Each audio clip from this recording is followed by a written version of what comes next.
Buonasera a tutti, benvenuti a questa nuova settimana, peraltro settimana corta, visto che siamo già a martedì e abbiamo appena festeggiato la Pasqua. Spero che tutti l'abbiate passata nel migliore dei modi, anche se è stata quest'anno una Pasqua, diciamo, un po' strana e un po' casalinga.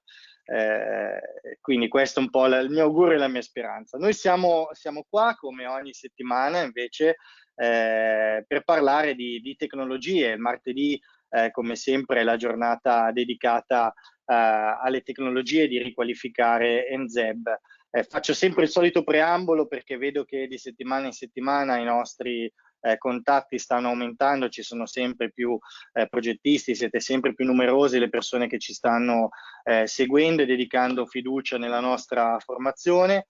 Noi siamo ormai partiti, possiamo dirlo, da diverse settimane, da fine gennaio, con un ciclo che si chiama Riqualificare NZEB e che nelle giornate del martedì e il mercoledì vede due web conference dalle 5 alle 6 sostanzialmente. Il martedì con una giornata dedicata, come vedremo quest'oggi, alla presentazione di alcune tecnologie e di alcuni sistemi, come vedremo appunto con il prossimo relatore, che possono essere utili nella vostra professione per raggiungere delle prestazioni che vi garantiscono in qualche modo di poter riqualificare, perché questo è il tema che ci siamo dati, il patrimonio edilizio esistente in chiave NZEB. E il mercoledì invece vi presentiamo insieme alla nostra rete di esperti e di professionisti alcuni casi studio sparsi per tutta Italia, quindi una zero tour, diciamo, vero e proprio, come quello che facevamo e che abbiamo lanciato qualche anno fa, dove andavamo in giro per l'Italia incontrando professionisti, presentando casi studio in quello che erano un po' una sensazione di avere dei casi studio di edifici NZEB, diciamo, a macchia di leopardo. Oggi ne abbiamo sempre di più e attraverso questa tecnologia li portiamo nei vostri studi di progettazione, nelle vostre case, insieme anche alla rivista, un po' da tutta Italia, quindi avete occasione anche al di là del vostro territorio di conoscere delle buone esperienze, delle belle tecnologie da tutto il territorio fondamentalmente. Oggi si parla molto di ripartire più motivati e il nostro modo è questo, diciamo, lo dico da diverse settimane, continuare a proporvi una formazione di qualità per garantirvi poi di ripartire avendo fatto una formazione sulle migliori tecnologie e sui migliori casi studio. Veniamo un po' all'argomento di oggi. Oggi abbiamo con noi l'architetto Stefano Corva, che è direttore tecnico, come potete vedere, di Tegola canadese. Con lui affrontiamo sicuramente un aspetto che nelle scorse puntate non eravamo ancora entrati così tanto nel dettaglio.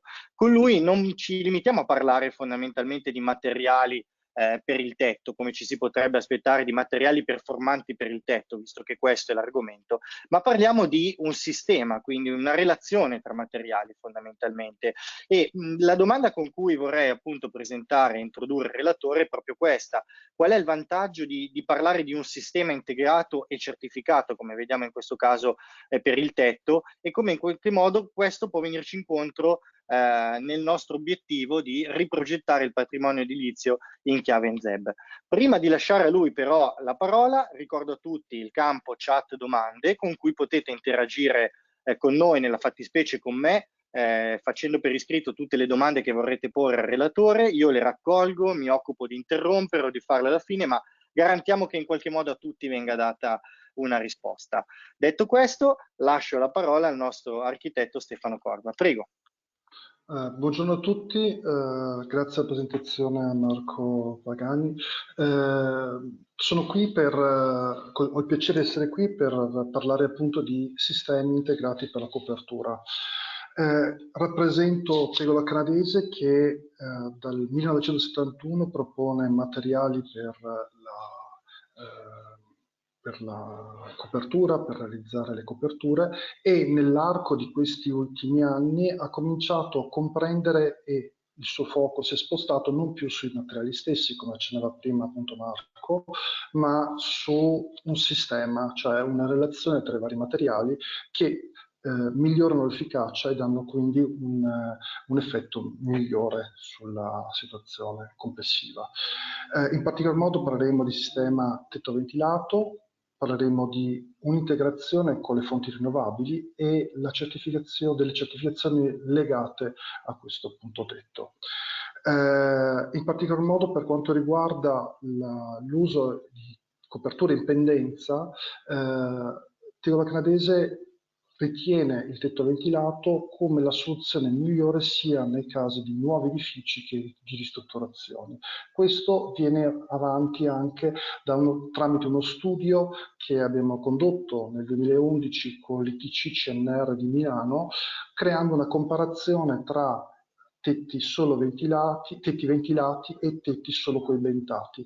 Nel caso specifico cosa è emerso? Sono emerse un naturale efficientamento energetico del tetto ventilato nel corso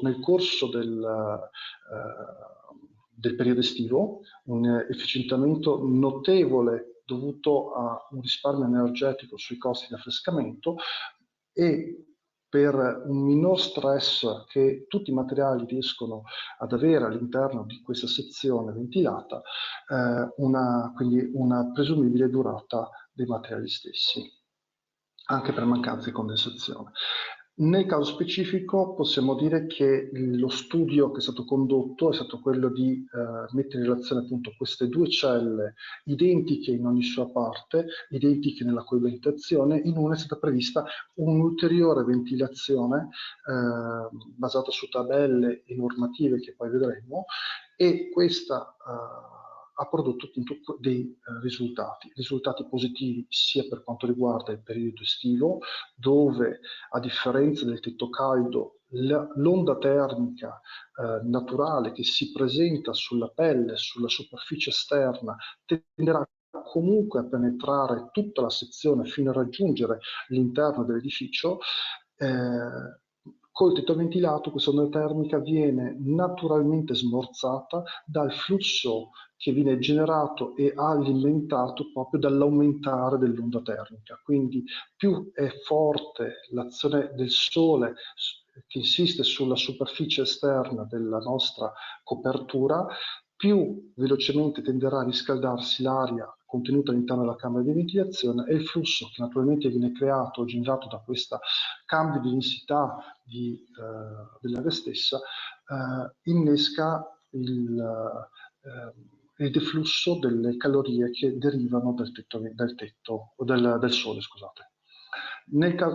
Questa è una caratteristica importante naturalmente per l'uso del tetto ventilato per il periodo caldo, ma lo è altrettanto per il periodo freddo. Questo perché? Perché la presenza di umidità all'interno degli ambienti tenderà nel tetto caldo ad accumularsi all'interno della struttura, producendo condense e, in un secondo step, muffe e poi eventualmente un degrado delle strutture se non si agisce per tempo. Il tetto ventilato invece è un sistema, oserei dire quasi vivo, okay, che si aumentando l'umidità, aumentando il riscaldamento all'interno di un ambiente, si crea una variazione di pressione che automaticamente genera questo flusso verso l'esterno, e questo flusso automaticamente genera questa variazione di densità e di calore presente appunto nella camera di ventilazione che permette la fuoriuscita della stessa. Le conclusioni delle TCCNR sono queste fondamentalmente. In estate l'efficienza di una copertura ventilata aumenta all'aumentare della temperatura esterna. Nel complesso il consumo energetico è mediamente sempre minore di una copertura solo coibentata. Con temperature esterne medie invernali inferiori ai 5 gradi, il tetto caldo consente di ottimizzare i consumi. Per temperature esterne superiori ai 9,5, il tetto ventilato consuma meno, è sempre vantaggioso. In fase di affrescamento, data la particolare disposizione geografica del territorio italiano, si ritiene vantaggioso adottare una copertura ventilata. Questo è chiaramente visibile in questa mappa, dove il tetto ventilato viene rappresentato in rosso e appunto nel periodo estivo lo studio, che è durato per più di un anno, che quindi ha analizzato tutte le stagioni e dettato poi traslato con modelli matematici su tutta l'Italia, prevede appunto che il tetto ventilato dà un beneficio ovunque. Per quanto riguarda il periodo invernale, il beneficio c'è nelle aree più calde, dove c'è più freddo, c'è una leggera dispersione termica che dal punto di vista energetico può favorire il tetto caldo, ma il tetto ventilato ha tutti quei vantaggi che abbiamo accennato prima per quanto riguarda la sanificazione degli ambienti, quindi il fatto stesso che disperdendo o facendo respirare la sezione, l'involucro, automaticamente il sistema riesce a mantenersi sano e preservare i materiali nel lungo periodo. Le C'è norme. forse anche, Stefano, c'è forse anche Sì. un altro tema interessante da dire, che è quello che stiamo assistendo tutti al fatto che i mesi caldi fondamentalmente si stanno estendendo sempre di più. Adesso io abito a Milano, ma mi pare di aver capito che più o meno in tutta Italia, anche a Pasqua, abbiamo assistito a delle temperature ben oltre la media del periodo, quindi c'è anche questo tema qua per cui le giornate di caldo effettivamente si stanno estendendo sempre di più, rendendo ancora forse questo discorso ancora più attuale, ancora più forte. Corretto questo, Stefano? Questo, chiaramente tutti i dati di calcolo vengono basati su medie stagionali del decennio scorso. Detto questo, è soltanto cioè, una sensazione che tutti quanti noi abbiamo. Naturalmente i mesi più caldi sono sempre di più, abbiamo sempre temperature più alte, è più frequente il periodo di medie di temperatura superiore alla media stagionale, cioè questo è il classico, quindi sì, è giusto, è chiaramente una intuizione corretta, tutti i modelli di calcolo comunque sono basati sul decennio scorso, quindi a livello pratico sicuramente la mappa del periodo invernale dovrebbe essere rimessa in discussione e sarebbe molto più rossa di quanto non sia effettivamente rappresentata oggi in sostanza, proprio per le considerazioni che Certo, stiamo facendo adesso.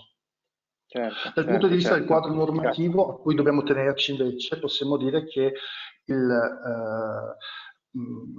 l'ultimo decreto ministeriale del 2015 come aggiornamento della 311 del 2006 naturalmente vede cosa? Vede che dobbiamo tenerci a dei calcoli per quanto riguarda la trasmittanza nel periodo invernale. Questo valore è una conduttività, quindi più basso è il suo numero, più è migliore deve essere la prestazione del tetto che andiamo a realizzare. Nel caso specifico, partendo dalle zone A fino alla F, nelle zone calde verso quelle fredde, la trasmittanza dovrà raggiungere valori importanti come lo 0,20, molto diversi da quelli iniziali che erano attorno allo 0,50, quindi le prestazioni richieste oggi a normativa sono decisamente diverse e in particolar modo sono diverse proprio nel periodo estivo, proprio perché 10 anni fa, 15 anni fa si sentiva parlare di rischio di blackout energetico molto spesso. Oggi non si sente più perché poi vedremo ci sono l'aspetto delle energie rinnovabili che hanno avuto un ruolo e hanno un ruolo fondamentale in questo. Ma la normativa altrettanto chiede di avere una prestazione migliore nei luoghi dove c'è caldo, dove c'è un'onda termica decisamente più importante.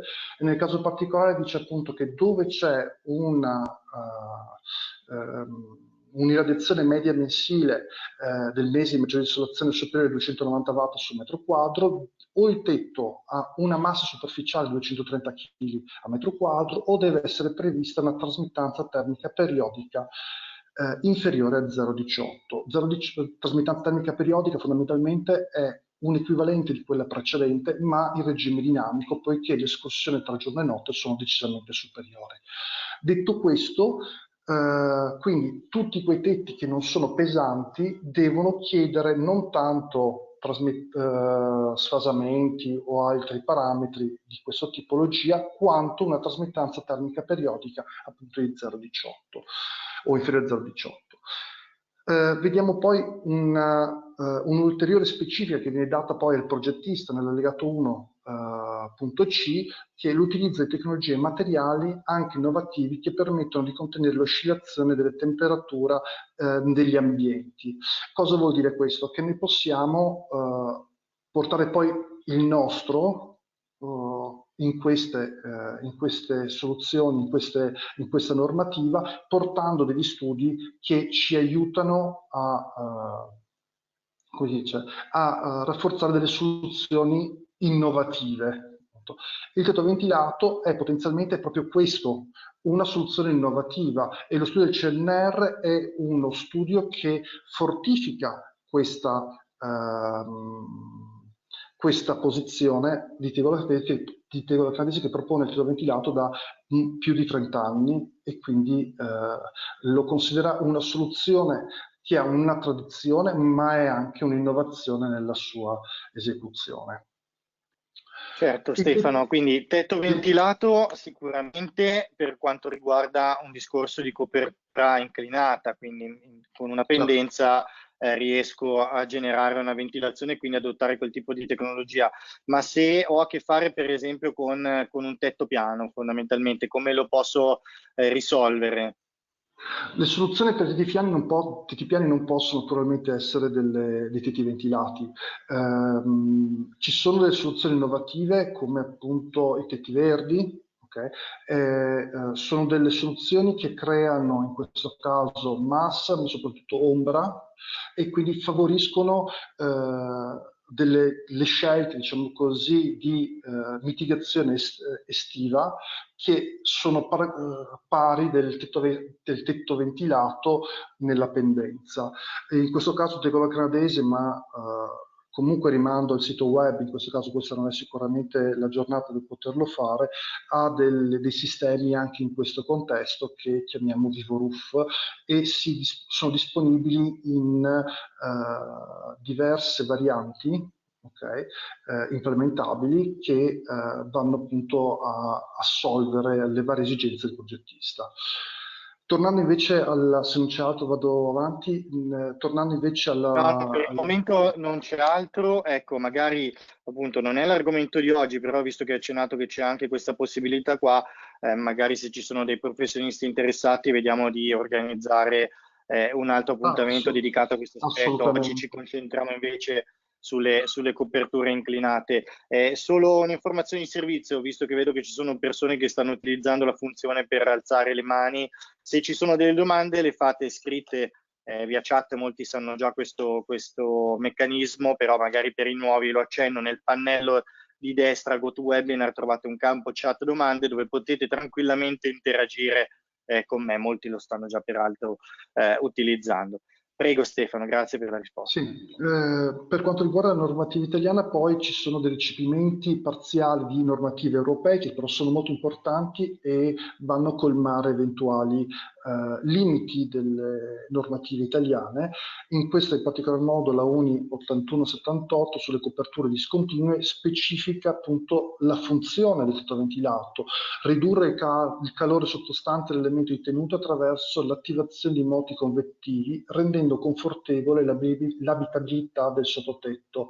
Per quanto riguarda invece la stagione fredda, il ristagno dell'umidità sotto l'elemento di tenuta e le conseguenti condense che deteriorano il materiale isolante e le altre strutture della copertura. Questo proprio per centrare che la normativa europea comunque vede e recepisce, diciamo, e indica questi come temi fondamentali dell'uso del tetto ventilato come proposta. La normativa sempre europea UNI 9460, copertura discontinua, è più una normativa di tipo progettuale che determina le misure, la dimensione dello stesso in ragione alla lunghezza della falda, alla sua pendenza. In particolar modo dà dei valori che noi riassumiamo fondamentalmente in alcune tabelle, e qui vediamo appunto un tetto ventilato nella sua struttura essenziale con i principali elementi che lo compongono, e nel caso specifico vediamo che la camera di ventilazione, a seconda della lunghezza della falda e della sua pendenza, cambia la dimensione della camera di ventilazione.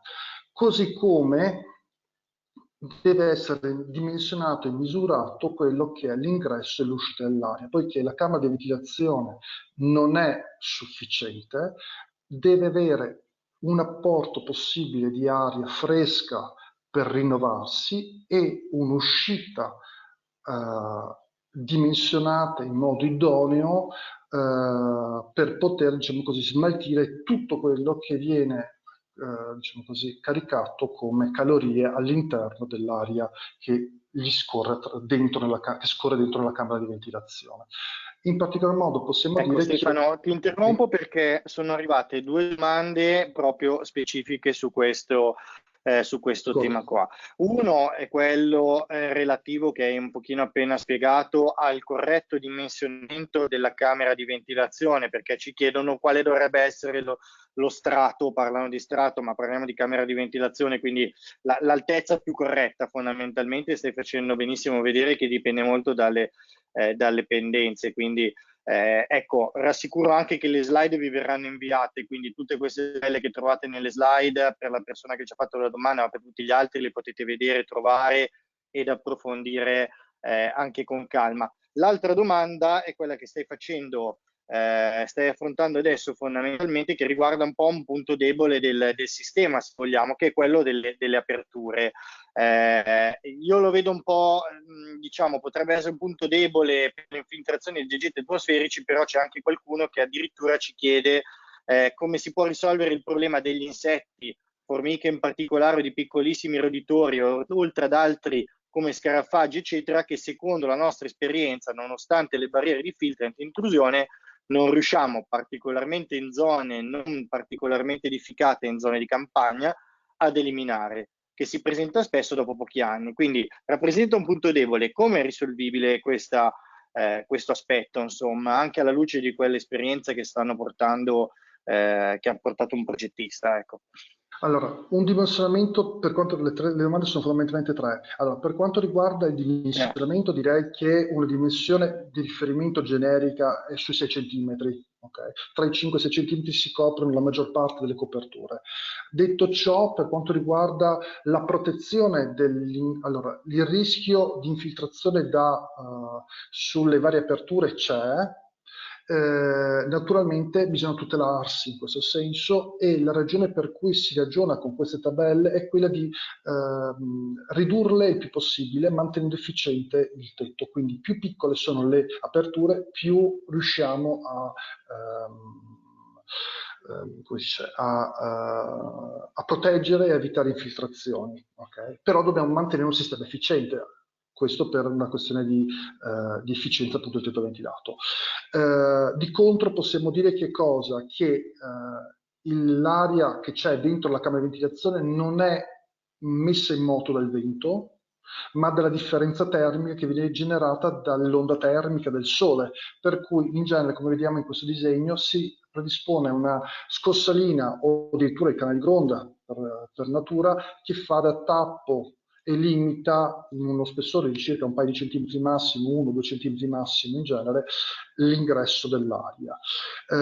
Qui viene quindi poi protetto quindi meccanicamente da una scossalina di rame, di lamine verniciato e quant'altro, e si completa con delle reti parainsetti che invece hanno una funzione esclusivamente legata agli insetti. Stessa soluzione per quanto riguarda l'uscita dell'aria, dove c'è una rete che dà questo tipo di filtro. Possono essere utilizzate delle lamiere per resistere in questo caso ulteriormente agli uccelli, perché naturalmente anche il becco degli uccelli ha una sua forza e una sua posizione in questo contesto specifico, e poi una protezione per limitare lo stravento, diciamo così, che può essere una forma di infiltrazione possibile in sostanza.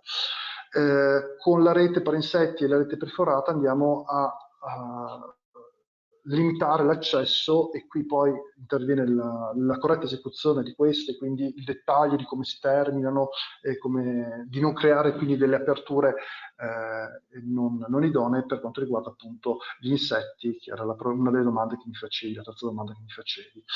Cosa importante è che la dimensione dell'uscita dell'aria deve sempre essere almeno il 20% in più. Questo perché? Perché a livello di impostazione, quando si fa il calcolo della progettazione del tetto ventilato, questa dimensione serve per smaltire l'aria che sto risucchiando dalla gronda, che però scaldandosi aumenta di volume, quindi più o meno in media circa il 20%.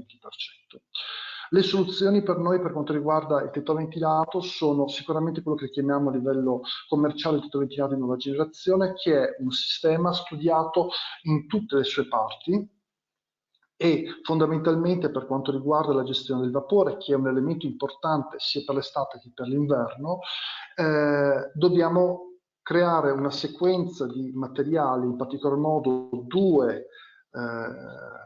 due schermi, uno si chiama appunto freno che è posto sopra il tavolato sopra il coibente e l'altro invece è un diffusore che viene messo sopra il coibente. Questi due materiali devono essere di un SD coerente che quindi permetta al vapore stesso di poter fuoriuscire liberamente senza ostacoli, ma senza neppure riempire il coibente di vapore che specialmente nel periodo invernale ne pregiudicherebbe la performance e quindi ridurrebbe la sua prestazione. Altra cosa importante, come si diceva prima, è la spessore della camera di ventilazione, che anche quella deve essere dimensionata. 6 cm è una soluzione idonea in questo senso. Il tetto ventilato di nuova generazione poi prosegue come obiettivi. L'obiettivo prevalente che oggi secondo me è molto importante nell'offerta che troviamo nel mercato, limita o vuole limitare la sua dimensione complessiva nei 20 cm. Quindi fondamentalmente uno spessore di camera di ventilazione di 6, uno spessore di coibenti attorno ai 10 cm e mettiamoci il tavolato di chiusura, l'eventuale impermeabilizzazione o comunque la tegola canadese sopra, un tavolato all'intradosso, 20 cm vuole essere il suo obiettivo generico. Questo è molto importante perché è difficile gestire in un edificio questi pacchetti importanti attorno ai 30 cm, 35, diversamente troviamo con materiali che non sono di sintesi, ma bensì sono materiali tipo lana di roccia o lana di vetro. In genere noi proponiamo questa tecnologia con il Tegotan Poliso, che è un poliuretano dalle alte prestazioni raggiunge appunto il 0,22, 0,023 watt su metro Kelvin, e il lambda è la conduttività del materiale stesso, ma questo di contro permette a questa sezione di raggiungere prestazioni sia per il periodo invernale che per il periodo estivo di tutto rispetto. In particolar modo vediamo, qui ho richiamato 2 slide precedenti, in cui appunto si motivava per necessità, diciamo così, invernali, di raggiungere il 0,20 come trasmittanza termica invernale e 0,18 come trasmittanza termica periodica nella verifica estiva. E vediamo che ci siamo. E lo faccio vedere nella soluzione con tetto, diciamo così, leggero, con un assetto in legno che fa da sistema, in questo caso, da base del sistema, che naturalmente scende ulteriormente nell'uso di una solaio in calcestruzzo. Una soluzione più economica. Ecco, hai parlato di isolanti, stai parlando di isolanti, Sì. E la domanda che arriva, forse un po' generica, forse che apre una risposta anche un po' lunga, ma vediamo se è fattibile dare quantomeno un'indicazione di sorta. Tu hai parlato di materiali che utilizzate, ma un professionista ci chiede: meglio isolante sintetico o naturale? Allora, sintetico ci sono diverse tipologie, la domanda è veramente ampia. Con il naturale stiamo parlando di sughero fondamentalmente o di altri materiali di base lignea. In medio ci possono essere lana di roccia, lana di vetro, che sono a metà strada o comunque utilizzate anche per altre caratteristiche. Per la prestazione termica sicuramente il materiale di sintesi come il polistirene e il poliuretano sono i migliori. Per quanto riguarda lo sono anche per gestione dei materiali in cantiere, perché sono materiali puliti, materiali leggeri, facilmente trasportabili. Stiamo parlando di materiali che hanno una densità attorno ai 35-40 kg per metro cubo fondamentalmente, e non 150 o addirittura 250 kg a metro cubo, quindi sicuramente la loro gestione in cantiere è molto facile, ok? Ovviamente hanno dei limiti, naturalmente non esiste il materiale perfetto, questi hanno grandi vantaggi e soprattutto sono molto leggeri. Infatti, come possiamo vedere, questo lo riprendo poi dopo su un'altra slide più avanti, per completare invece il tema del tetto ventilato, scusate, di nuova generazione, possiamo parlare quindi di un sistema che ha altre caratteristiche. Uno degli obiettivi che ci erano posti in fase di progettazione di questo sistema era la riduzione dei ponti termici, però preservando anche la possibilità di utilizzare sistemi di fissaggio di dimensione contenuta per velocizzare molte delle operazioni in cantiere, e questo è possibile tramite questa sella che viene generata da un particolare scanso nel coibente che mantiene sempre una zona di continuità e quindi una riduzione notevole dei ponti termici, ma sistemi di fissaggio contenuti, velocità esecutiva, come si diceva prima, per la dimensione e leggerezza del coibente stesso, studio di tutte le varie fasi esecutive, dai dettagli come determinazione, l'uso di scorsolinee anche di dimensione contenuta, perché appunto la sezione da 20 cm ha questi obiettivi, ma anche studio di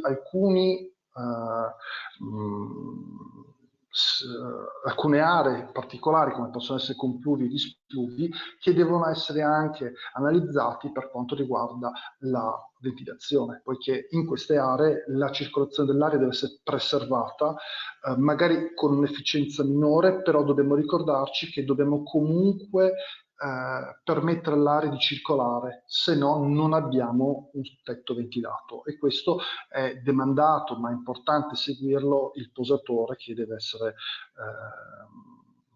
di esperienza se vogliamo, ma deve essere seguito perché dobbiamo chiederla come caratteristica, come esperienza, cioè come efficacia del tetto nelle fasi finali.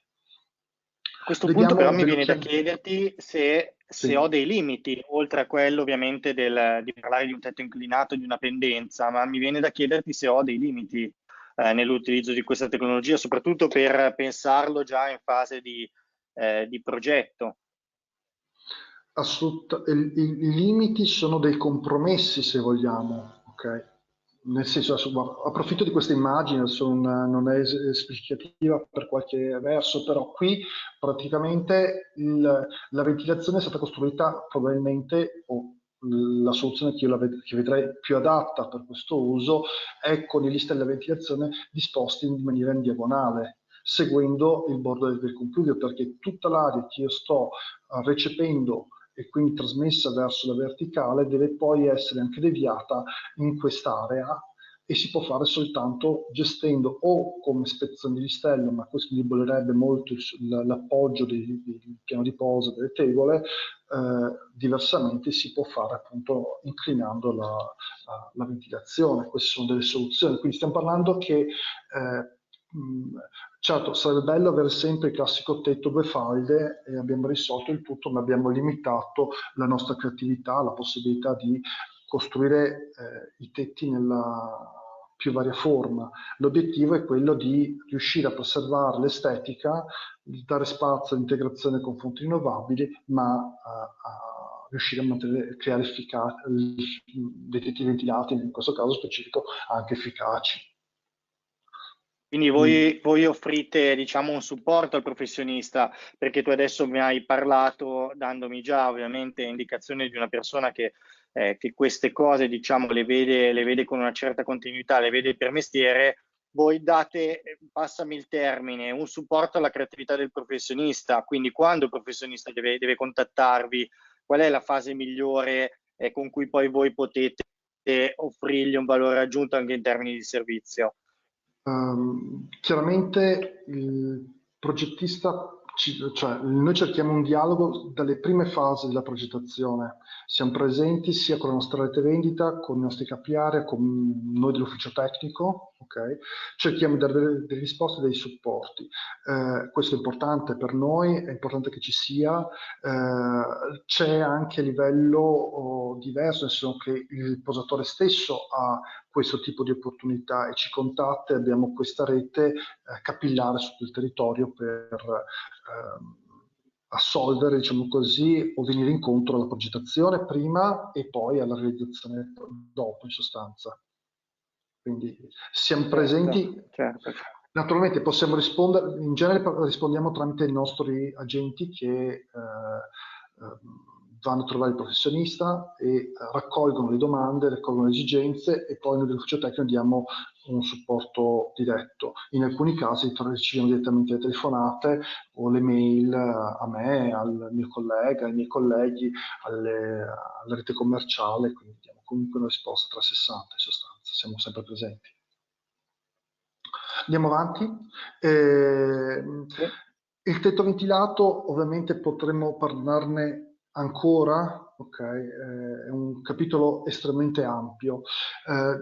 Posso dire però che questo non è sufficiente per quanto riguarda le esigenze della normativa attuale, che oggi chiedono un'integrazione di fonti rinnovabili ed è una richiesta diretta al progettista, alle imprese, che devono assolvere a fabbisogno di energia termica ed energia elettrica. Per quanto riguarda l'aspetto elettrico, è abbastanza facile il minimo richiesto non è molto e nel caso specifico viene richiesta una quantità di kilowatt in ragione della superficie impianta dell'edificio.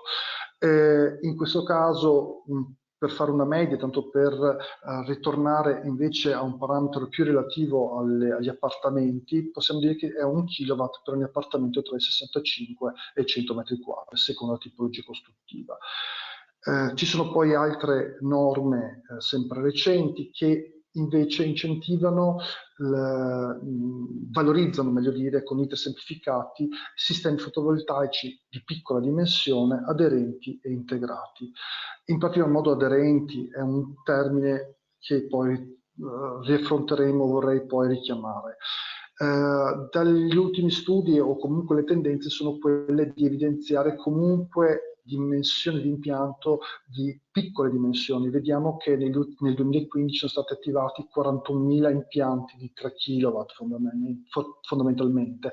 Questo perché? Perché l'incentivazione che noi abbiamo sono sull'IVA, quello che abbiamo sono in questa tipologia di impianto sono relativi ai contributi relativi alla detraibilità fondamentalmente, non più sulla produttività dell'impianto stesso. Per questo si misurano sulla dimensione, quindi si determinano in questo modo impianti di piccola dimensione prevalentemente.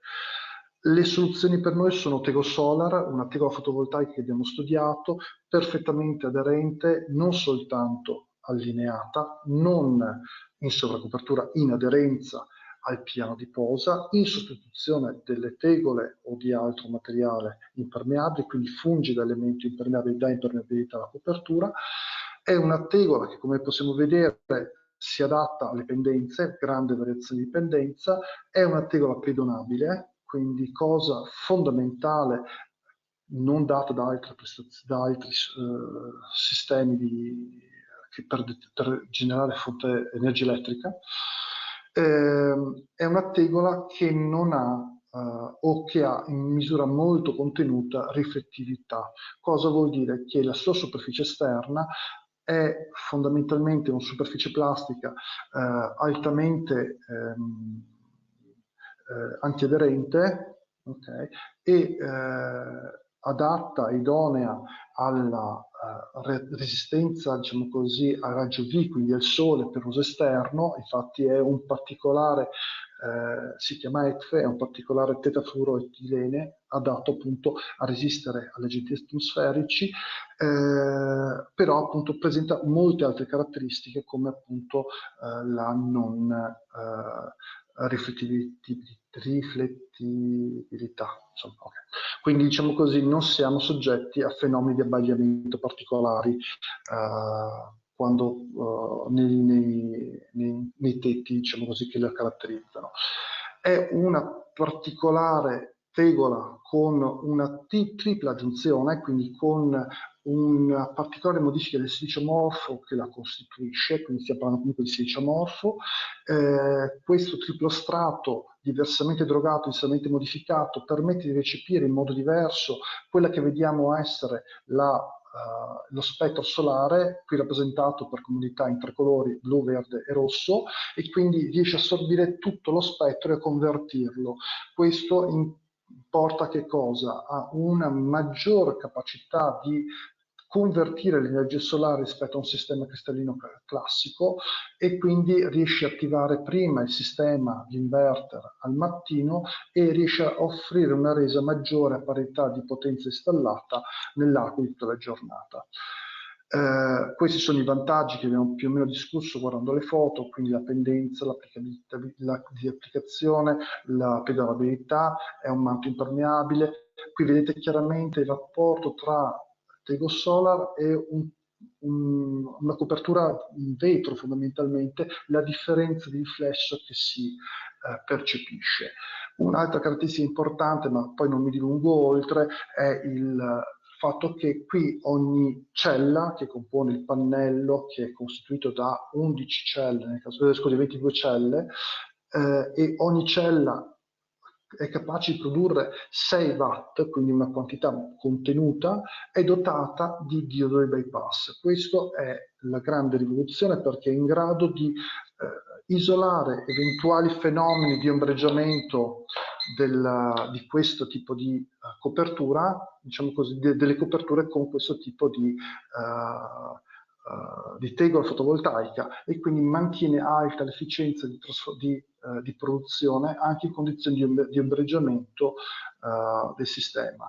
Il discorso aderenza che si accennava prima è altrettanto importante, perché non è soggetto a azione vento, quindi se si ha un'aderenza, in un'aderenza su tutta la superficie, non soltanto puntuale, siamo in grado di dare questo tipo di agevolazione, nessun calcolo per quanto riguarda l'azione del vento, in più di quanto non è normalmente richiesto, insomma.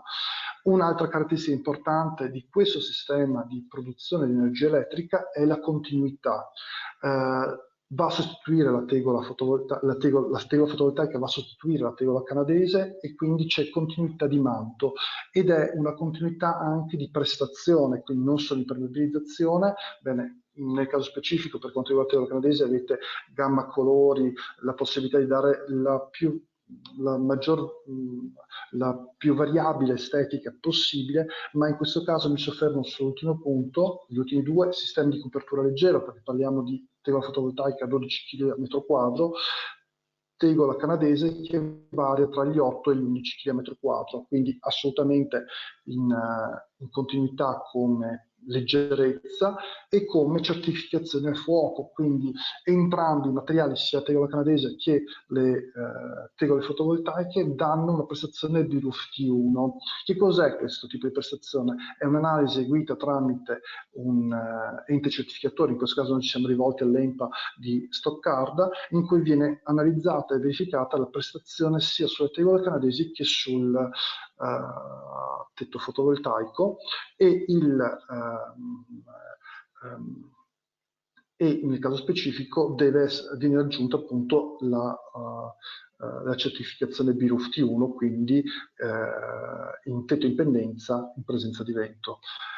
Altra cosa molto importante per noi che deriva da questo tipo di esperienza Ti interrompo, Stefano, ti interrompo un attimo, perché allora è un argomento questo del fotovoltaico integrato che effettivamente, un po' come il discorso del tetto verde, meriterebbe quasi un ulteriore appuntamento, e lo sto vedendo dalle domande che sono balzate quando è cominciato questo argomento. Quindi direi che magari queste domande qua te le faccio adesso, possiamo dargli anche una risposta anche secca.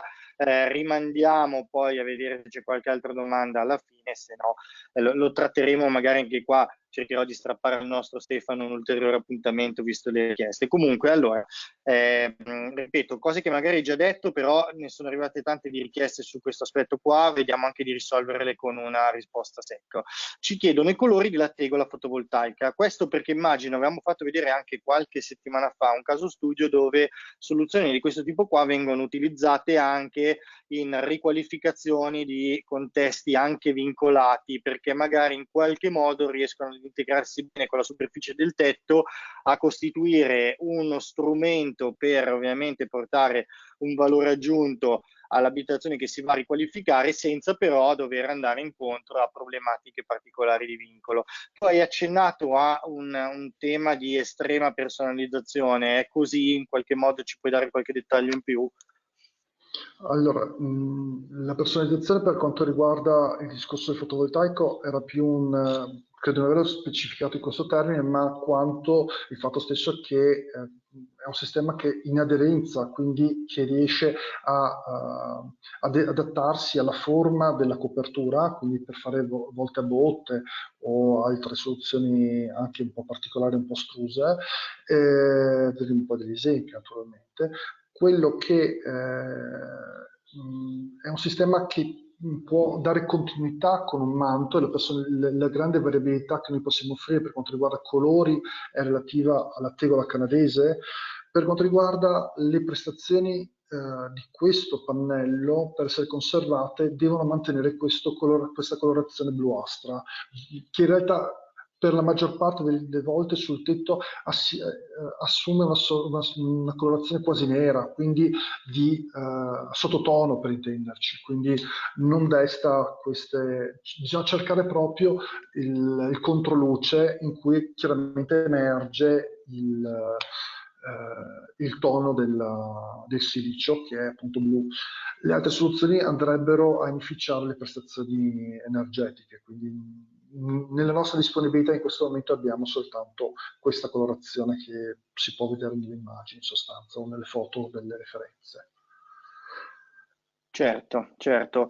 Vado oltre. Allora, collego insieme due domande. Ci chiede se queste tegole possono essere installate su tutti i tipi di tetti o se i tetti devono avere delle caratteristiche particolari. Mi ricollego a un'altra domanda che è arrivata che ci chiede se questo sistema funziona anche per tetti piani. Allora, noi chiediamo, parlando di tetto ventilato parliamo di tetti in pendenza e questo sistema nasce per tetti in pendenza. Okay? La pendenza minima per la sua applicabilità è 5 gradi. Quindi non per i tetti piani, basta fare delle pendenze che comunque possono essere importanti per tutto il piano, ma si possono applicare soltanto in questa versione, in questa veste. Ci sono delle opzioni, ma qui lascerei un altro contesto. Per scendere di pendenza andrei 3 gradi, quindi comunque una pendenza molto contenuta, però il metodo di impermeabilizzazione è differente e quindi bisogna ragionare in un'ottica diversa. Quindi lascerei questa domanda aperta, magari diamo una risposta diretta al progettista su una richiesta diretta, insomma. Certo, certo. Altre due domande che collego insieme. Pardon, qual è la potenzialità di produzione delle tegole al metro quadro? O ribaltata eventualmente per 1 kilowatt, quanti metri quadri sono necessari? Allora, in questo caso, la risposta secca è 42 metri quadri per 3 kW, che così per arrivare a un valore tondo. Okay. Per quanto riguarda il discorso dell'efficienza superficiale è il 6%, quindi l'altra domanda in senso inverso è 6%. La ragione per cui siamo a questo livello è lo spessore molto contenuto per dare la flessibilità all'applicazione e quindi l'uso di 1 millimetro diamo praticamente lo spessore complessivo dell'elemento di conversione fotovoltaica, per intenderci, quindi le stratificazioni che vedevamo nella slide precedente. E detto ciò, siamo limitati in questo momento. La cosa positiva è che dove mettiamo il fotovoltaico non mettiamo un altro prodotto di impermeabilizzazione, quindi c'è un risparmio anche da questo punto di vista. Quindi se di 42 metri quadri per applicare 3 kW li risparmiamo anche di superficie di un'altra tegola e quindi abbiamo un ulteriore risparmio per la sua applicazione in sostanza. Certo, perfetto.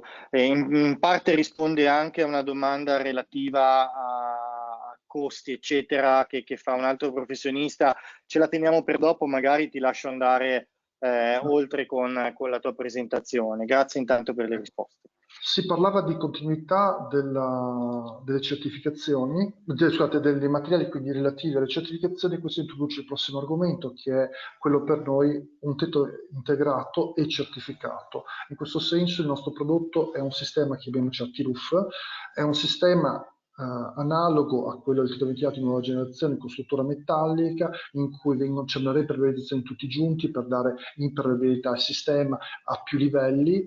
È un sistema, diciamo così, che viene applicato, può essere applicato direttamente sulla struttura portante del tetto con anche interessi importanti, ma soprattutto è un sistema che porta con sé una serie di certificazioni. Abbiamo visto nello specifico la certificazione di cui abbiamo visto la slide prima dell'EMPA di Stoccarda, ma c'è anche quella del CSI, perché c'è una reazione fuoco anche dall'interno. Infatti usiamo dei materiali che miscelati nel sistema danno una specifica reazione al fuoco, abbiamo una reazione su una prestazione di isolamento termico certificato e una prestazione acustica. In particolar modo qui vediamo le analisi fatte presso il CSI, dove abbiamo ottenuto la classificazione di B, direzione fuoco B, S1 di 0, quindi senza la produzione di fumi, senza gocciolamenti. Altra cosa importante, appunto, si parlava appunto dell'analisi termica, quindi raggiungiamo la prestazione di 0,20 richiesta dalla normativa, diciamo così, del periodo invernale. C'è una certificazione specifica per quanto riguarda la verifica termoigrometrica, quindi l'assenza di condensa interstiziale. C'è una certificazione specifica per quanto riguarda l'abbattimento acustico in decibel come prestazione del tetto certificato del CertiRoof, appunto. E tutto questo, diciamo così, è convoglia in tetti come questa referenza, che è un asilo nido, che è un'implementazione appunto del CertiRoof, dove vediamo tutto praticamente di quello di cui abbiamo trattato finora: tegole canadesi, sistema fotovoltaico, una soluzione ventilata, tutt'altro che scontata, e quindi la definizione e lo studio di ogni singolo dettaglio per la sua realizzazione. Una cosa molto importante che vale sia per il tetto ventilato di nuova generazione e il CertiRoof è il peso. Il nostro obiettivo è quello di mantenere il peso di questi sistemi tra i 28 e i 30 km². Questo è fondamentale per noi perché da solo, quindi, da solo, il sistema nel suo complesso, quindi l'intero pacchetto comprensivo di tegola canadese, comprensivo di tegola fotovoltaica, è quasi un terzo del peso di alcuni sistemi di copertura che fanno solo da impermeabilizzazione del tetto. E questo è molto importante perché una copertura leggera, okay, dà notevole prestazioni, aumenta notevolmente le prestazioni in regime dinamico, quindi sotto azioni sismiche, appunto. In questo senso abbiamo coinvolto lo UAV di Venezia, che è uno dei istituti, diciamo così, meglio attrezzati anche per prove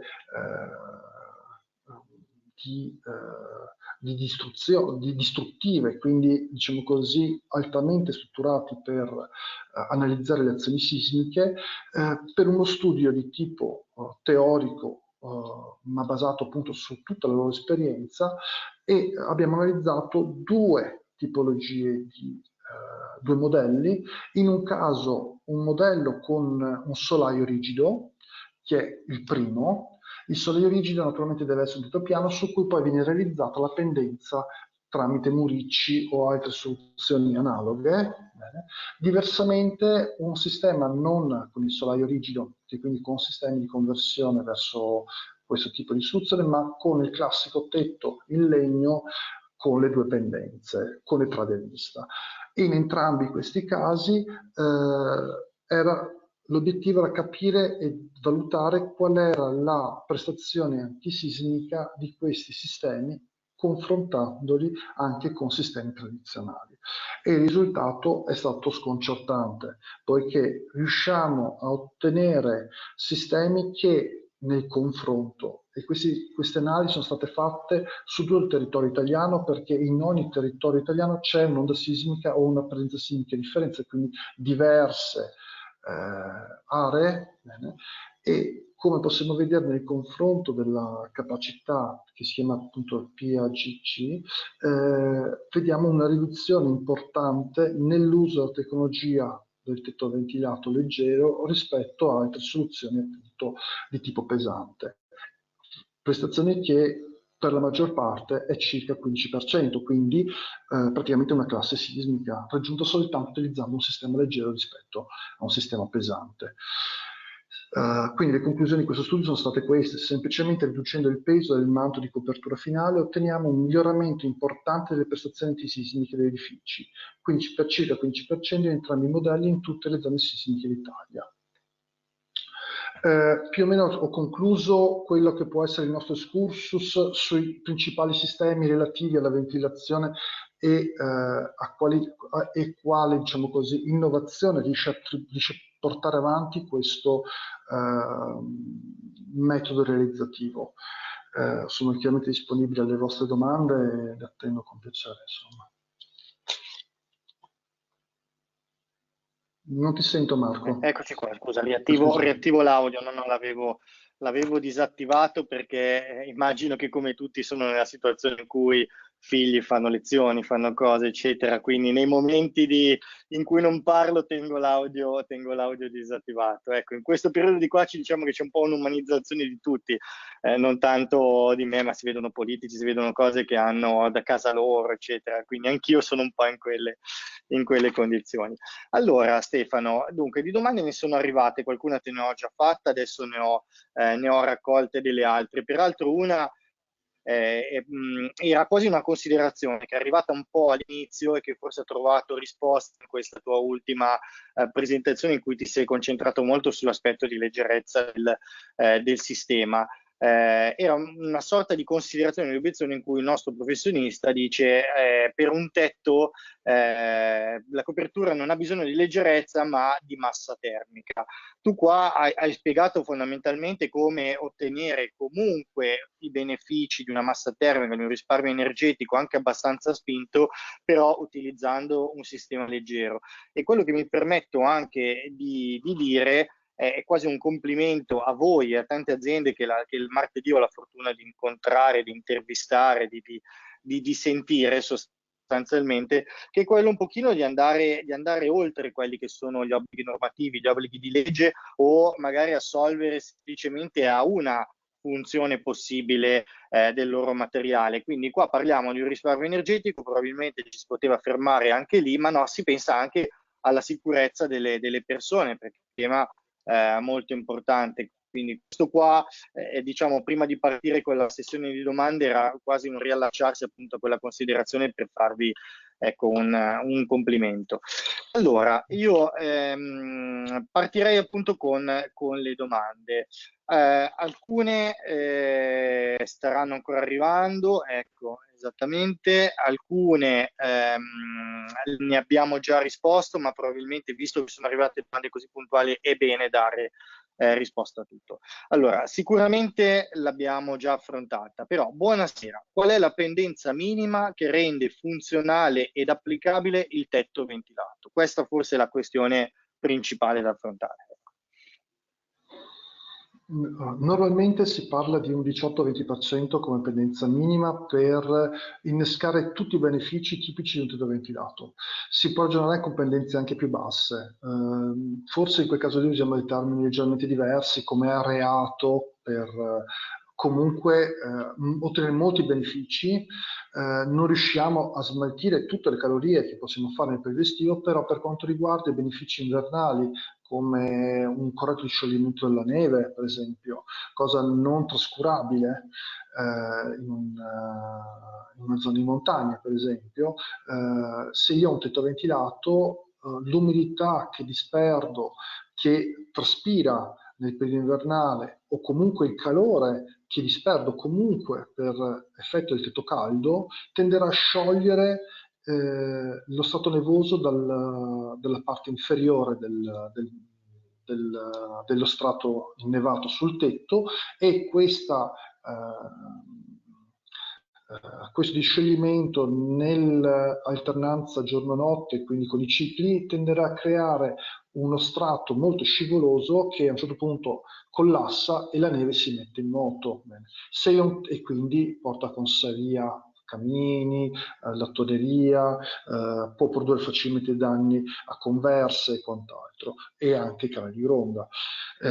Questo discorso naturalmente è un evento, diciamo così, che viene naturalmente evitato con l'uso della ventilazione, poiché sia l'eventuale dispersione termica che l'umidità collegate, quindi con la differenza di pressione, vengono disperse dalla camera di ventilazione e il manto rimane stabile fondamentalmente.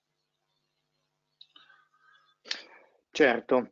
Allora, un'altra questione, diciamo, fondamentale da affrontare è questa. Ne avevi parlato all'inizio, ci abbiamo fatto anche sopra una precisazione, però è bene anche qua mettere un attimino ancora gli argomenti sul tavolo. Durante il periodo invernale la ventilazione non asporta energia? Sì, ma noi abbiamo sempre una dispersione di energia da tutte le coperture, qualunque essa sia fondamentalmente, è nella natura conduttiva dei materiali. Okay.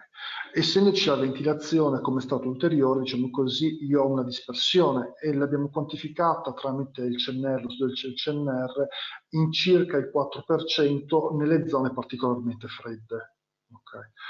Questa dispersione però è altrettanto importante, cioè è un elemento che dovrebbe essere visto in modo positivo in realtà, poiché io ho un sistema che respira e questa respirazione favorisce la dispersione dell'umidità, favorisce la dispersione di tutti i carichi di umidità importanti, come per esempio quelli delle cucine o dei bagni, pensiamo a lunghe docce, o comunque all'uso non misurato o a norma degli impianti. Cioè, è vero, la norma si basa sul calcolo delle temperature interne di un ambiente attorno ai 20 gradi, bene? Però non è troppo inusuale tentare di mantenere una temperatura molto superiore, quindi 24, 25 in alcuni casi. Basta avere una stufa che crea un carico termico importante. Okay? In questi casi, in un sistema che è rigido, è un sistema che è chiuso come un sistema caldo, soltanto senza ventilazione, rischia di creare grossi problemi di condense e quindi poi muffe e degrado delle strutture. Mentre un sistema ventilato riesce a compensare questi tipi di eccessi, diciamo così. Certo, perfetto. Allora, altra domanda. Ha senso realizzare un tetto ventilato in assenza di coibentante? E viene anche contestualizzata, in particolare nel momento di rifacimento del solo manto di copertura e sostituzione eventuale del sottostante tavolato. Il sottotetto non è abitato, il cliente non vuole il coibentante. Sì, la scelta ci può stare, la può essere eseguita eventualmente la coibentazione ci fosse necessità in un secondo tempo. È una soluzione che viene adottata spesso in luoghi caldi, quindi dove c'è una prevalente estate durante tutto l'anno, quindi non c'è una necessità di affrontare problematiche invernali. Naturalmente il sistema può essere, diciamo così, implementato e dovrebbe essere comunque implementato nel tempo utilizzando del coibente nella soffitta morta che non è utilizzata. Fondamentalmente possiamo anche utilizzare materiali innovativi, termoriflettenti o quant'altro, cioè però diciamo così, la ventilazione può essere utilizzata in questo contesto per togliere l'onda termica del sole nel periodo estivo. Ok, perfetto. Vediamo che sto andando un pochino a scegliere tra quelle che sono arrivate. Allora, dunque, riallacciandoci un po' a questo argomento, l'ultimo che hai affrontato, dove hai anche parlato di dispersione di umidità, è arrivata una domanda che secondo me ha necessità di una precisazione ulteriore, perché stiamo parlando di due cose di due funzioni fondamentalmente un pochino diverse, perché ci chiedono: ma se si dispone di un impianto UMC, quindi di ventilazione meccanica controllata, occorre sempre il tetto ventilato? Allora, il sistema... Dico, forse occorre, esatto, occorre una precisazione, perché tu hai parlato anche di dispersione di umidità, non vorrei che i nostri professionisti abbiano colto un qualcosa che abbia a che fare con un impianto di ventilazione, con lo smaltimento dell'umidità interna dell'edificio attraverso questi sistemi, quindi magari se puoi fare una precisazione ulteriore, ecco. I sistemi di controllo che naturalmente gestiscono in maniera centralizzata la parte di gestione del livello di umidità e della temperatura all'interno di un ambiente, okay, si basano sul fatto di avere un involucro totalmente impermeabile. Molto spesso non viene consentito neppure di aprire le finestre, perché altererebbe, diciamo così, il concetto di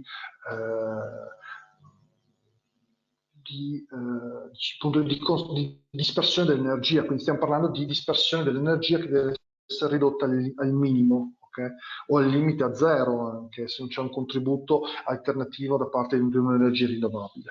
Allora, in questo contesto stiamo parlando però di un sistema chiuso, okay?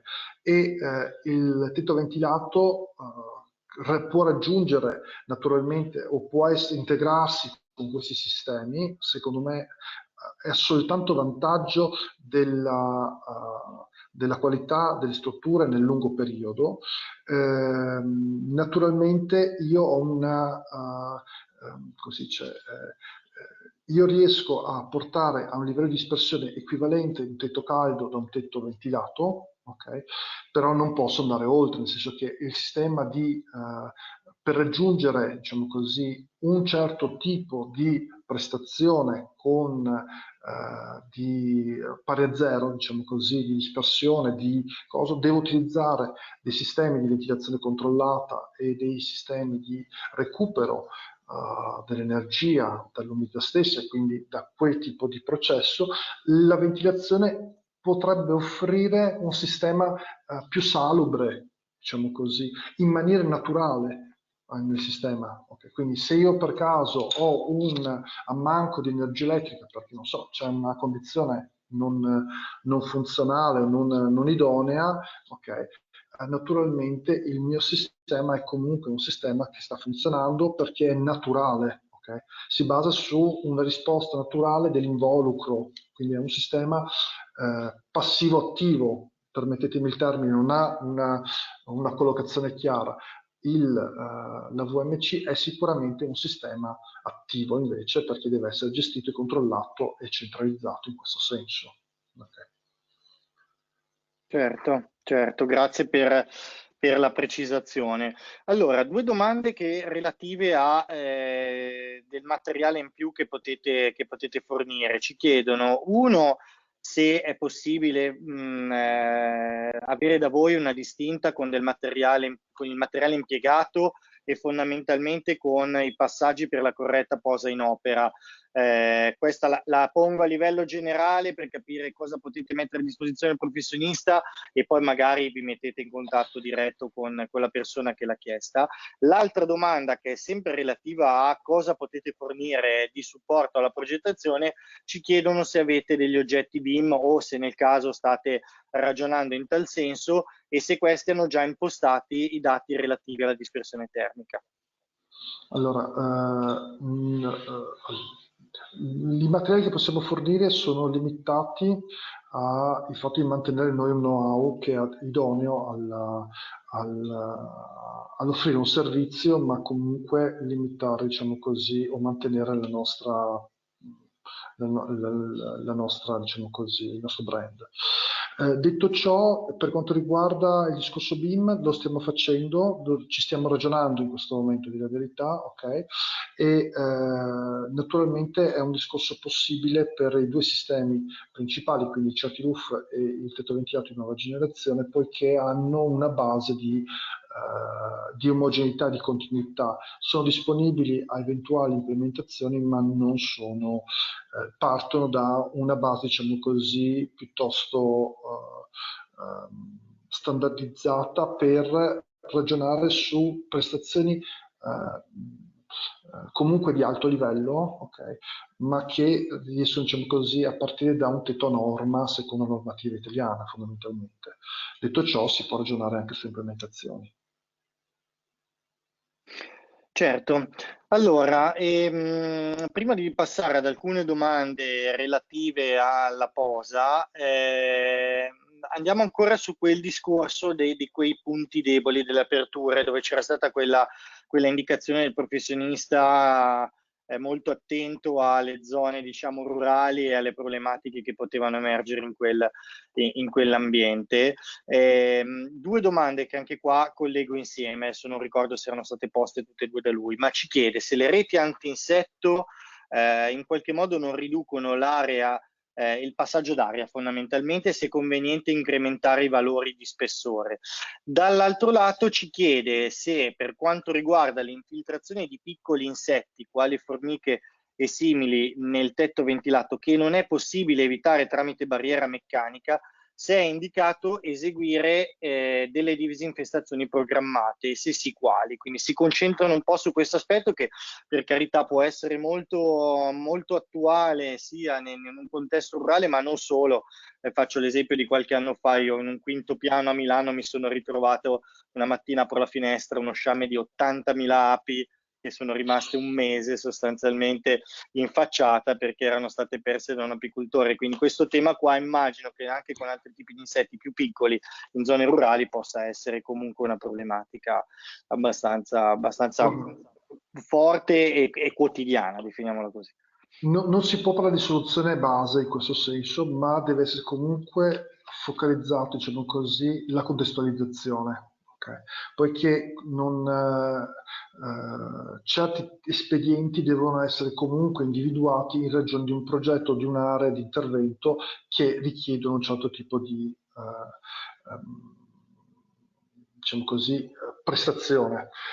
Quella prestazione può essere raggiunta, come si diceva prima, con un doppio strato, fondamentalmente. Uno strato è un inset net, cioè una rete parainsetti di 2 mm di maglia, ma è una maglia estremamente leggera, quindi non crea ostacolo fondamentalmente all'attraversamento dell'aria, però è altrettanto delicata rispetto a un eventuale roditore, per esempio, o a una presenza di un uccello, il becco di un uccello. Quindi in quel contesto specifico questa tipologia di barriera avrebbe un limite. Funziona bene per gli insetti, non funziona bene per dei piccoli animali, quindi piccoli roditori, piccoli uccelli. Di contro questa può essere diciamo così, integrata da delle reti perforate che possono essere quelle con le classiche cerchiolini, oppure sono proprio le segretature delle lamiere preverniciate o del rame o dell'acciaio inox o quant'altro, insomma. E in quel contesto specifico naturalmente deve essere valutato la differente superficie che io vado invece a togliere dall'uscita e dall'ingresso dell'aria sostanzialmente. Quindi sì, in questo caso viene considerato quell'aspetto, la percentuale di superficie opaca rispetto alla superficie di vuoto. Certo, perfetto. Allora, un'informazione di servizio intanto, non so se hai opportunità di o scriverlo o alzare quel box che contiene i numeri di telefono, perché ci dicono che non vedono il numero, causa la barra degli strumenti di Windows, non Ah, vedono scusate. il numero dell'area manager del Sud Italia, e quindi ce lo sta probabilmente chiedendo una persona collegata da quell'area ed era proprio interessata a quel numero di telefono. Io lo vedo, eccolo, perfetto, rimaniamo Scusate. così, prendiamo il Non tutto visibile. non credevo che si vedesse la barra di Windows del computer, scusate. Sì, purtroppo si vede, ma adesso l'hai spostata sulla destra, quindi è tutto visibile, avete Visibile. tutti i riferimenti della persona. Comunque, se non erro, entro qualche ora dal termine vi arriva poi la presentazione con all'interno anche questi numeri di telefono, quindi avete tutto per poter prendere contatto, ad ogni modo si vede. Sì, Allora, mi naturalmente in sposto questo senso velocemente. c'è il mio contatto diretto via mail per una questione di limitare, diciamo così, il contatto principale che noi diamo per quanto riguarda l'Italia è prevalentemente con i nostri 4 capi area principali, a cui poi siamo legati tramite una rete vendita, tramite agenti che invece sono provincia per provincia, quindi siamo molto presenti in questo senso. Allora, bene, grazie per questa precisazione. Andiamo oltre. Alcune domande relative alla posa. Inserire la griglia di presa dell'aria sul tavolato sottostante e non sulla grondaia. Quali controindicazioni potrebbero esserci? Non l'ho capito, scusami. Puoi riporlo di nuovo. Quindi la griglia sopra il tavolato? La griglia di presa dell'aria, inserire la griglia di presa dell'aria sul tavolato sottostante e non sulla grondaia. Quali controindicazioni potrebbero esserci? Allora, cerco di fare una cosa. Non Se so no se si chiediamo riesce. di riformulare meglio la domanda al No, no, ma professionista, magari perché cioè, in genere, poi adesso provo a vedere se riesco a disegnare. Non so se, non so se no, non è il modo giusto, scusate. Non è il modo giusto che ho fatto, scusate. Sto cercando di capire come disegnare, che non mi ricordo. No, allora, no, scusate, non riesco a usare lo se ce lo strumento. riesci a spiegare a voce è Allora, meglio, poi magari. fondamentalmente, se ho capito bene la domanda, ok, cerco di fare questo, poi vediamo se lo interpreto nel modo giusto. Ok, scusate, lo disegno e poi vediamo se ho interpretato correttamente. Questo è lo schema del tetto ventilato con il tavolato superiore su cui poi si appoggiano le tegole, ok? E lo strato coibente, ok? E questo è lo strato ventilante, ok? Allora, quindi io sotto questo ho comunque il mio tavolato principale. Un esempio, il tavolato maschiato, no? Così. Scusate che faccio fatica con il ribaltamento. Ok. Allora, da questo punto di vista noi abbiamo che noi mettiamo normalmente la rete parensetti tra il listello di contenimento del coibente e il tavolato che è posto di partenza e poi rigiriamo il tutto sopra il tavolato su cui applichiamo le tegole in questo modo. Adesso lo faccio curvo per renderlo un po' più visibile.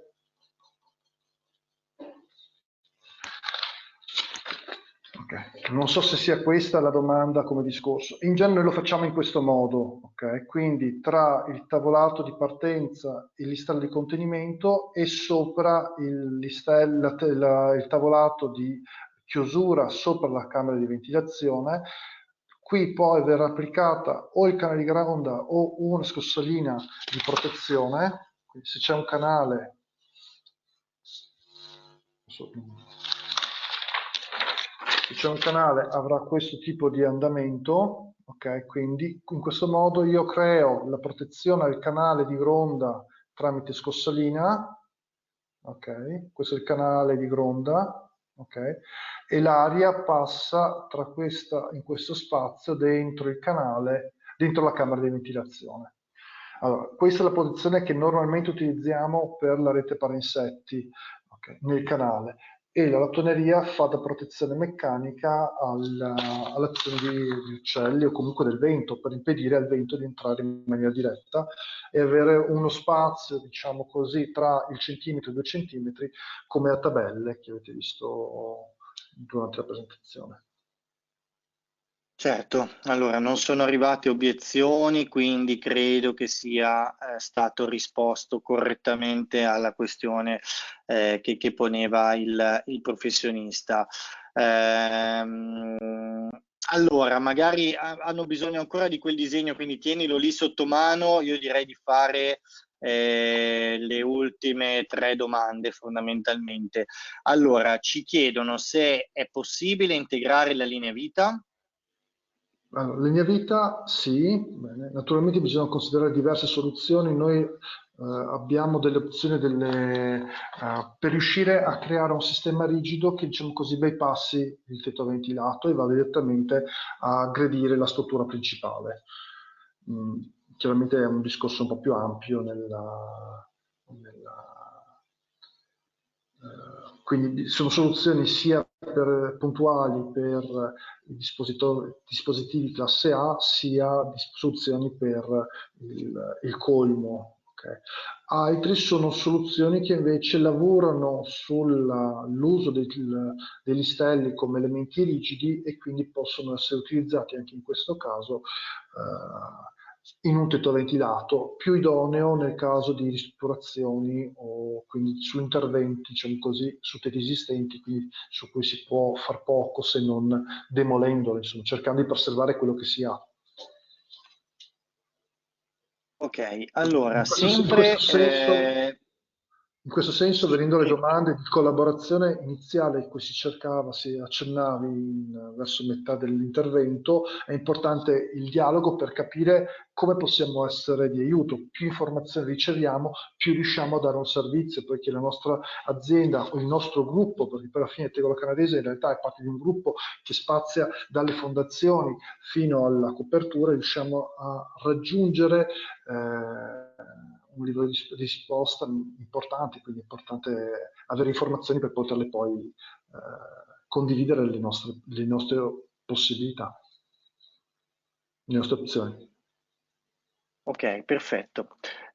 Vado con domande secche, abbastanza anche random, sono le ultime che poniamo. In ogni caso, rassicuro tutti che anche le domande che arriveranno, che stanno arrivando ancora, le giriamo al relatore, che poi vi darà anche risposta in un altro momento. Allora, in una fase di disgelo dell'eventuale neve, non si mette nulla nella parte bassa della copertura a protezione dello scivolamento della neve stessa? Allora, sulla parte di gronda, diciamo così, ci sono. Allora, noi generalmente utilizziamo fermaneve puntuali sulla copertura, questo per stabilizzare la neve su tutta quanta la sua estensione, e questa è un'operazione assolutamente necessaria su tegole che hanno rivestimento metallico, poiché su queste in particolar modo la stabilità della neve deve essere assicurata perché è più complessa. In grandi abbondanze di neve tendenzialmente utilizziamo delle barriere di acciaio inox, diciamo così, in corrispondenza dei muri perimetrali. Questo perché nella parte esterna al muro perimetrale non c'è fenomeno di dispersione energetica, e in quel contesto, diciamo così, si possono verificare dei potenziali problemi di stabilità del manto nervoso. Quindi per quanto riguarda la stabilizzazione del manto nervoso, sia in tetti caldi che in tetti ventilati, tendiamo a utilizzare queste due tecnologie. Il fermaneve come elementi puntuali, quindi dispositivi che hanno una capacità di trattenere in modo contenuto ma presente su tutta quanta la superficie del tetto, e poi barriere invece su zona perimetrale, su falde molto lunghe, ripetiamo questa barriera a metà della falda fondamentalmente, e queste ragionano sulla struttura portante. Gli altri lavorano soltanto sul tavolato di chiusura del tetto ventilato o del tetto caldo, più in generale. Perfetto. Allora, adesso un caso particolare. Allora, salve, è possibile sostituire il tetto esistente con un tetto ventilato in un edificio con concessione in sanatoria? Quali autorizzazioni sono necessarie? Effettuare la progettazione di un nuovo tetto? Effettuate la progettazione di un nuovo tetto? Questa è un'ulteriore domanda, sempre nella stessa. Per una questione proprio di strutturale non riusciamo a spostarci in questo tipo a dare un servizio anche sull'aspetto normativo e soprattutto di pratica comunale, non riusciamo a essere così presenti da questo punto di vista. Naturalmente l'uso di un tetto ventilato di fronte a una domanda specifica, cioè per raggiungere certe prestazioni richieste, cosa si può fare? Riusciamo a dare una risposta in questo caso invece.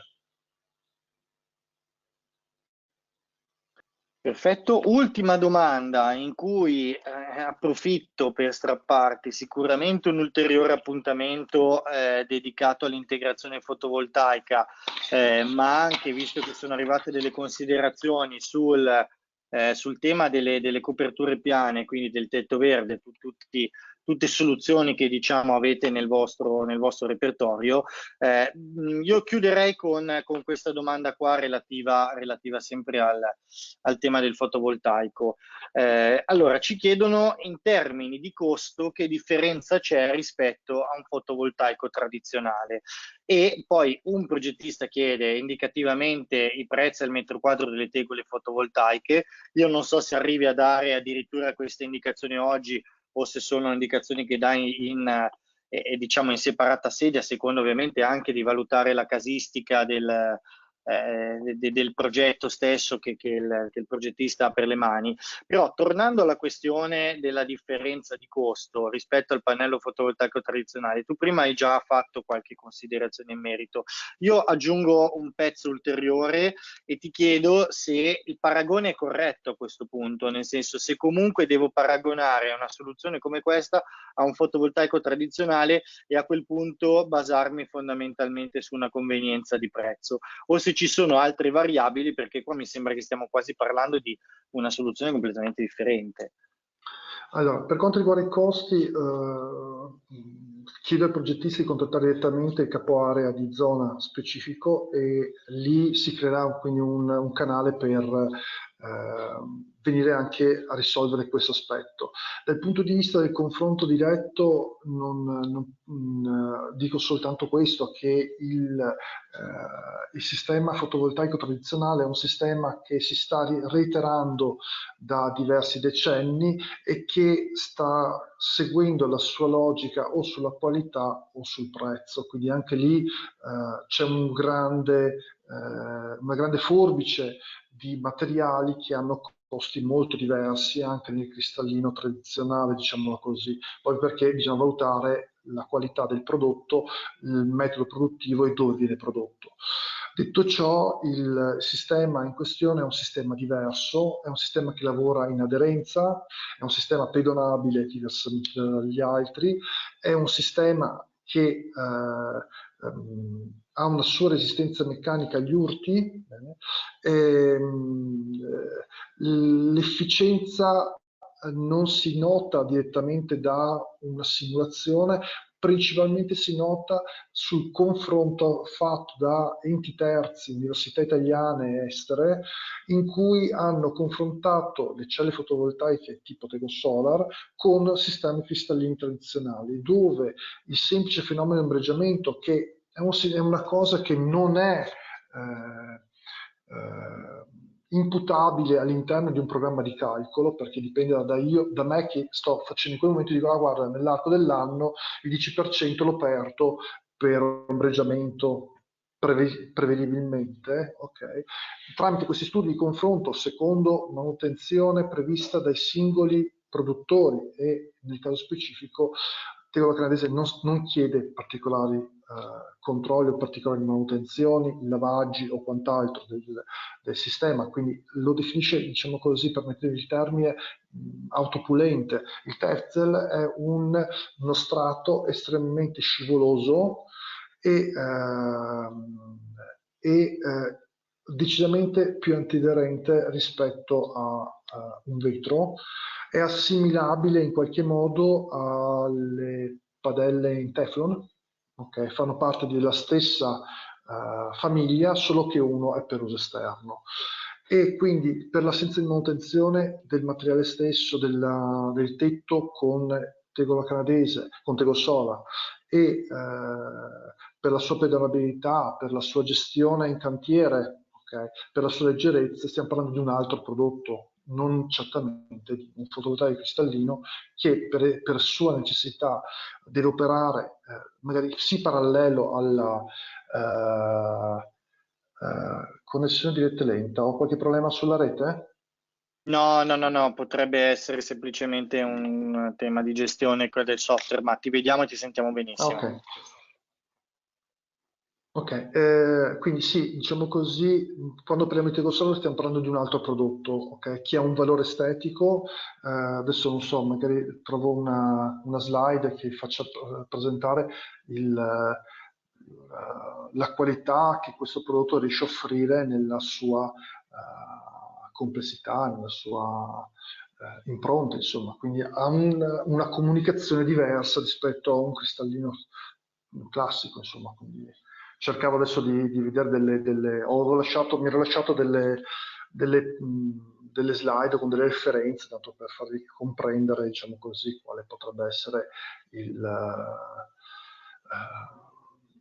la sua valenza, diciamo così, complessiva. Guarda, sono tornato indietro.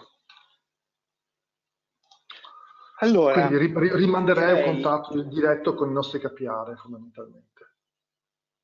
certamente, certamente. Allora, sono arrivate altre domande, ma le giriamo poi direttamente e altre ovviamente erano arrivate anche in precedenza, tutte non sono riuscito a farle, avete sempre molte richieste, vi ringrazio di questo. Le giriamo al relatore che vi dia risposta ovviamente nei prossimi giorni, di modo da potervi dare materiale su progetti a cui state magari lavorando e dedicando attenzione in questo periodo domestico, definiamolo così. Allora, io ringrazio l'architetto Stefano Corva, ringrazio Tegola Canadese, ringrazio tutti voi. Per chi volesse io vi do gli appuntamenti dei prossimi giorni, di modo che se avete piacere di seguirci potete farlo anche nei prossimi giorni. Allora, sempre con il ciclo Riqualificare in ZEB, domani abbiamo un caso studio, il mercoledì è la giornata dedicata ai casi studio, come vi dicevo prima, e domani siamo a Trieste, città bellissima in cui ho vissuto 7 anni, quindi non sarò io a moderarlo, ma avrò sicuramente piacere nel seguire questo caso studio. Quindi domani, mercoledì 15 aprile, dalle 5 alle 6. Trovate tutte le informazioni sul nostro sito web. Per chi ha piacere, invece, mercoledì, giovedì e venerdì, e chi segue soprattutto quell'argomento, non so quanti di voi, però parliamo di acque reflue, quindi avremo un corso di 3 ore su 3 mattinate fondamentalmente in cui ci occuperemo del ripristino di quel tipo di strutture. Quindi come vedete spaziamo veramente molto. Per concludere, giovedì vi segnalo anche l'appuntamento con progettare con il legno interventi di riqualificazione di strutture esistenti, quindi anche quello fa parte del ciclo di legno architettura giovedì 16 aprile dalle 5 alle 6. Ci sono altri appuntamenti che si stanno aggiungendo delle web academy, quindi io vi invito ad andare a curiosare un po' sul nostro canale Eventbrite per capire quello la formazione sostanzialmente che fa un po' più al caso vostro, quindi vi invito ad andare a dare un'occhiata ai nostri canali. Ringrazio ancora il nostro architetto Stefano Grazie a voi Corva, per l'attenzione. l'orario è quello, vi do sempre appuntamento per l'aperitivo, quindi ve lo do anche quest'oggi, vi auguro un buon aperitivo, una buona cena e una buona serata. Grazie a tutti. Grazie per gli auguri. Auguri a tutti. Ciao.